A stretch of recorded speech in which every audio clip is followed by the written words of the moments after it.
Hello, good morning, friends. Welcome to our lecture number 7 seed. आज से हम हमारा चैप्टर नंबर 3 स्टार्ट करने जा रहे हैं। पिछले लेक्चर के अंदर हमने क्रिएटिविटी एंड इनोवेशन के बारे में पढ़ा और वो चैप्टर है वो हमने क्लोज किया था। ओके, आज से हमारा लेक्चर नंबर 7 के अंदर चैप्टर नंबर 3 स्टार्ट हो रहा है। So the name of the chapter is Entrepreneurship Development, ઉદ્યોગ સાહસિકતાનો વિકાસ.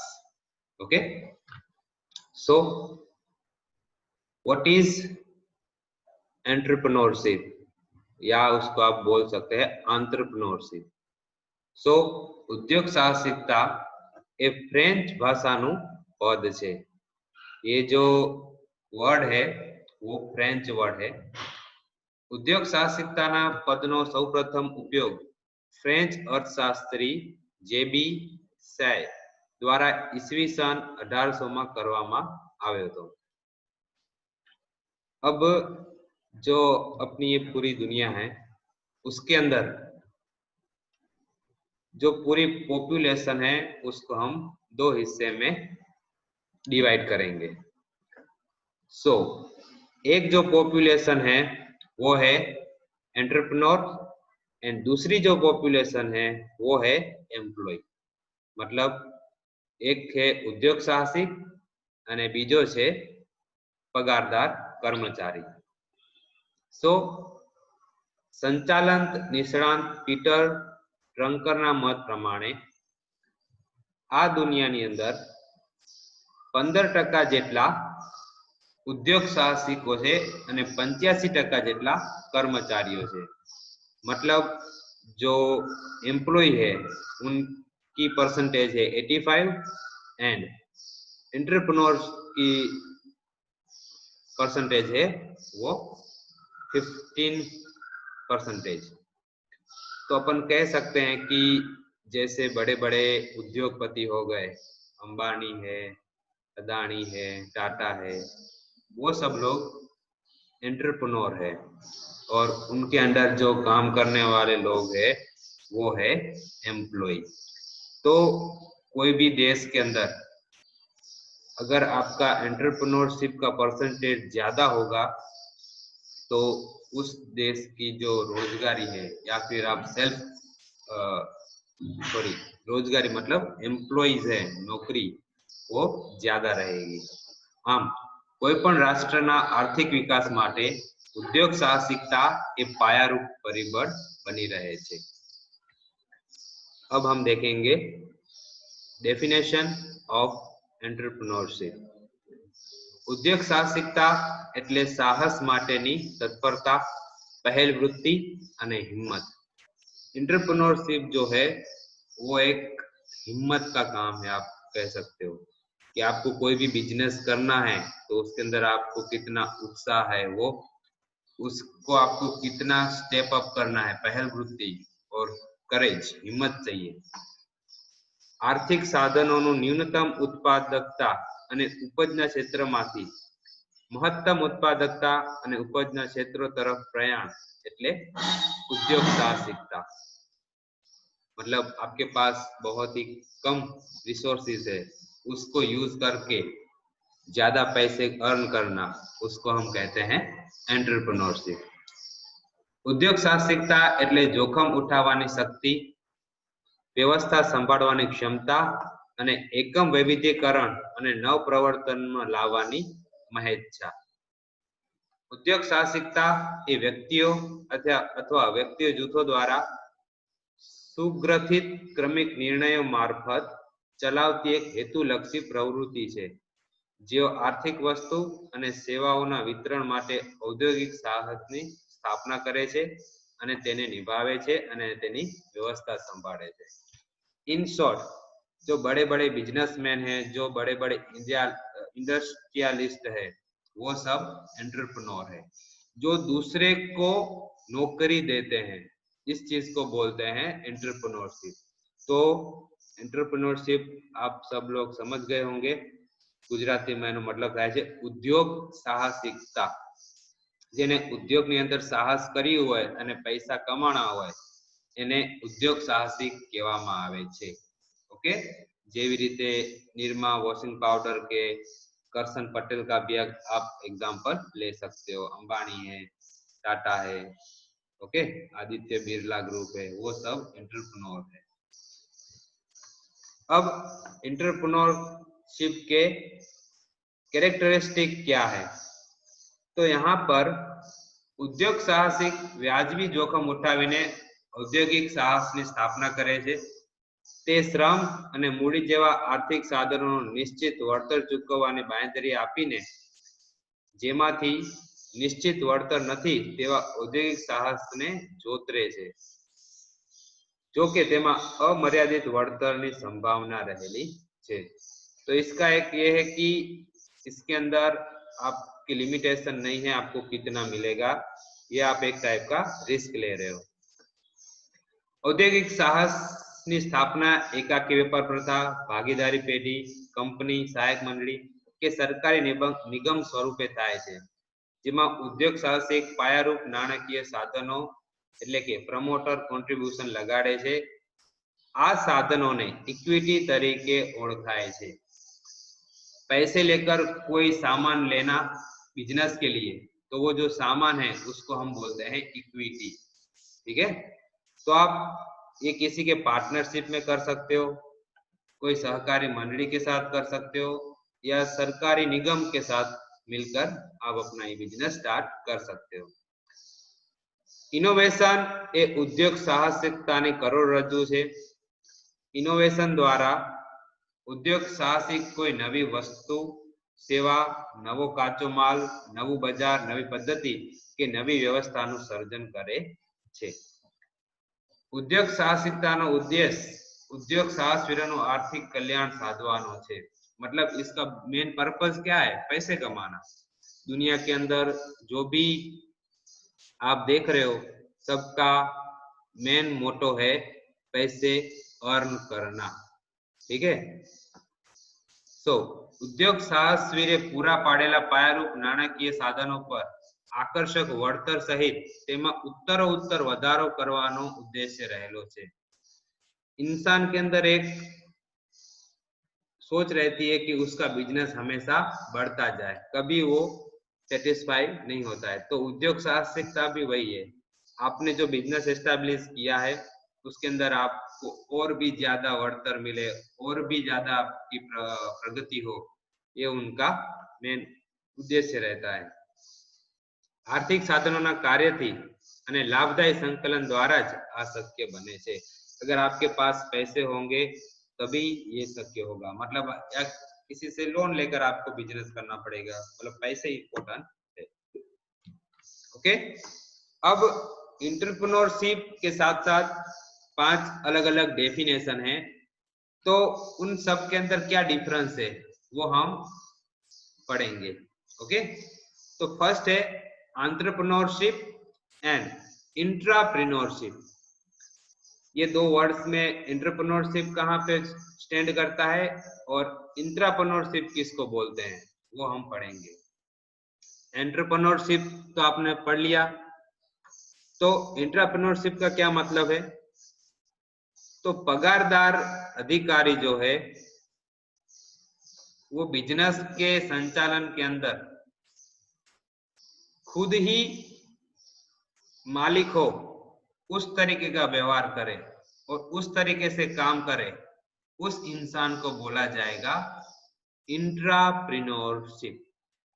पगारदार अधिकारी द्वारा धंधाना संचालन में व्यक्त थता उद्योग साहसिकताना गुणोने इंट्राप्रेन्योरशिप कहवामां आवे छे. मतलब वो एक एम्प्लॉय है, लेकिन वो एम्प्लॉय ऐसे काम करेगा कि वो उसकी खुद की कंपनी हो, उस तरीके से उसके अंदर वो एंटरप्रेन्योरशिप के गुण हैं वो बताएगा. मतलब वो अपने आप को एंटरप्रेन्योरशिप की तरह पेश करेगा कि वो काम करेगा. तो इस चीज को बोला जाता है इंट्राप्रेन्योरशिप. આવી વ્યક્તિને મેનેજર આંત્રપ્રિન્યોર તરીકે પણ ઓળખવામાં આવે છે. ઇન્ટ્રાપ્રિન્યોરનું પદ ગિફર્ડ પિનહોટ દ્વારા કરવામાં આવ્યું છે કે જે પગારદાર વ્યક્તિ આંત્રપ્રિન્યોરની માફક વર્તીને ધંધાનું સંચાલન કરે છે તેને इंट्राप्रेन्योर કહેવામાં આવે છે. क्लियर? तो ये डिफरेंस हो गया एंटरप्रेन्योर और इंट्राप्रेन्योर के अंदर. क्लियर? नेक्स्ट अब है उद्योग साहसिकता एंड स्वरोजगारी means entrepreneurship and self employment. Chapter number 1 के अंदर हमने पढ़ा कि सेल्फ एम्प्लॉयमेंट क्या होता है. वापस एक बार आज रिकॉल कर लेते हैं.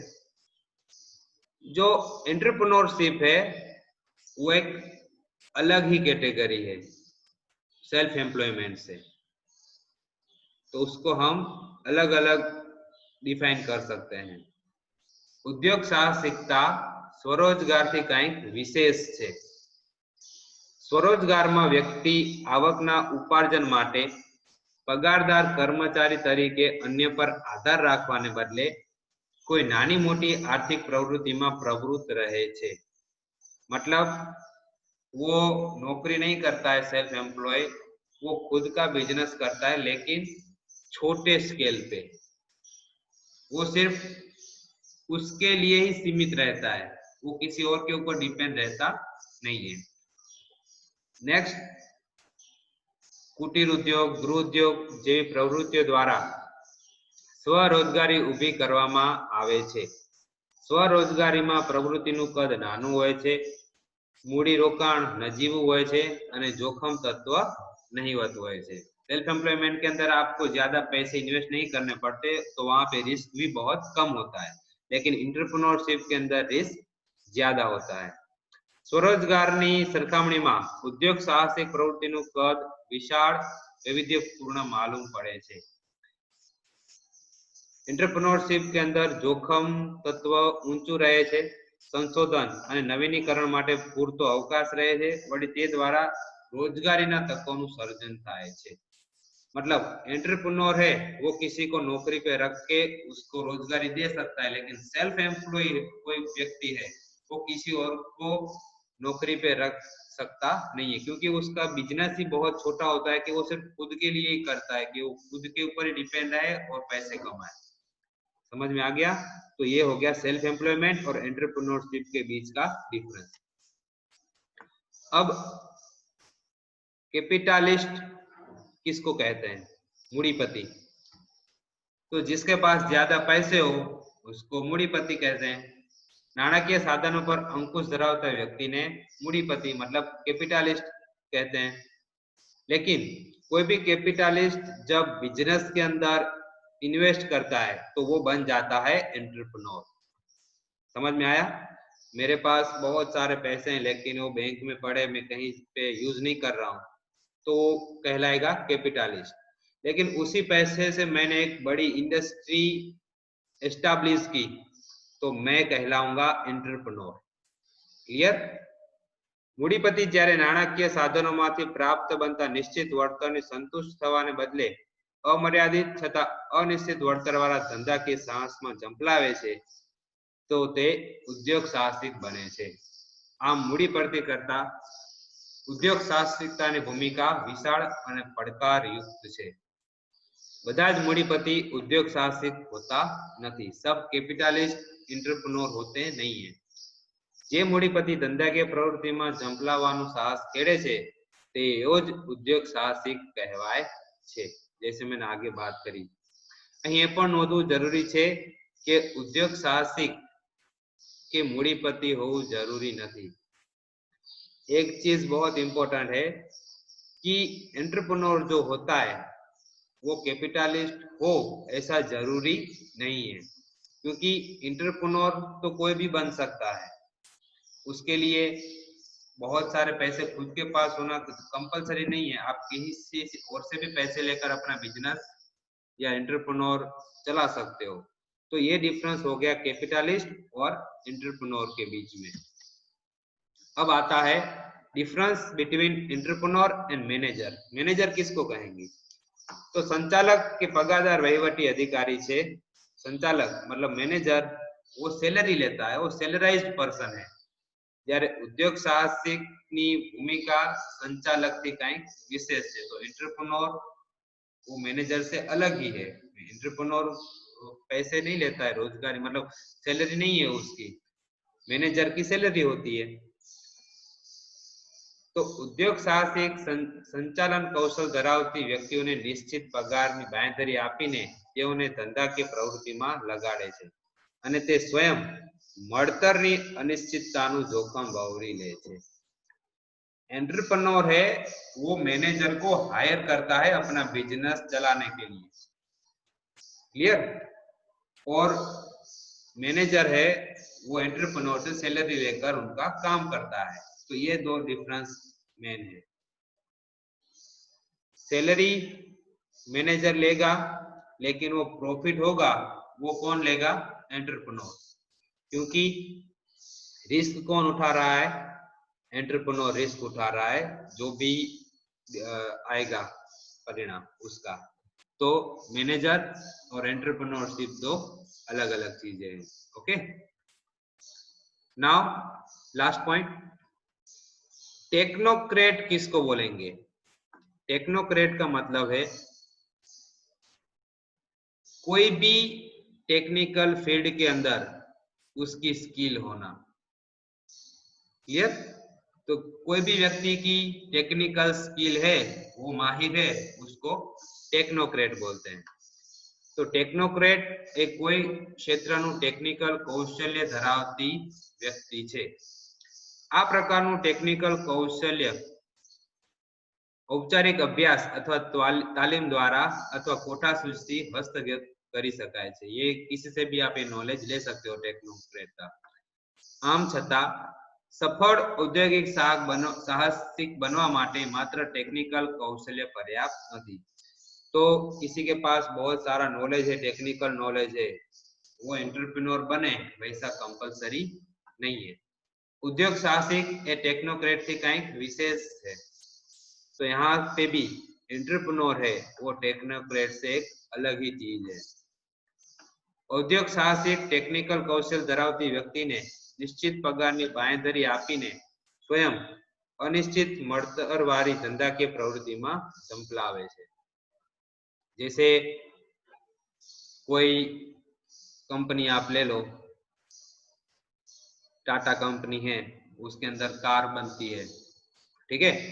तो रतन जी टाटा के पास कार बनाने का नॉलेज नहीं है, वो टेक्नोक्रेट नहीं है, लेकिन जो नॉलेजेबल इंजीनियर है, ऑटोमोबाइल इंजीनियर है, मैकेनिकल इंजीनियर है, वो टाटा कंपनी उनको हायर करती है और उसके नॉलेज से वो कार बनाती है, उनको सैलरी देती है जो अपने इंजीनियर को रखा।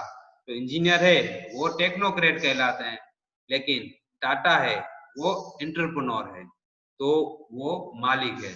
तो इस तरीके से टेक्नोक्रेट और एंटरप्रेन्योर को डिफाइन कर सकते हैं, क्लियर।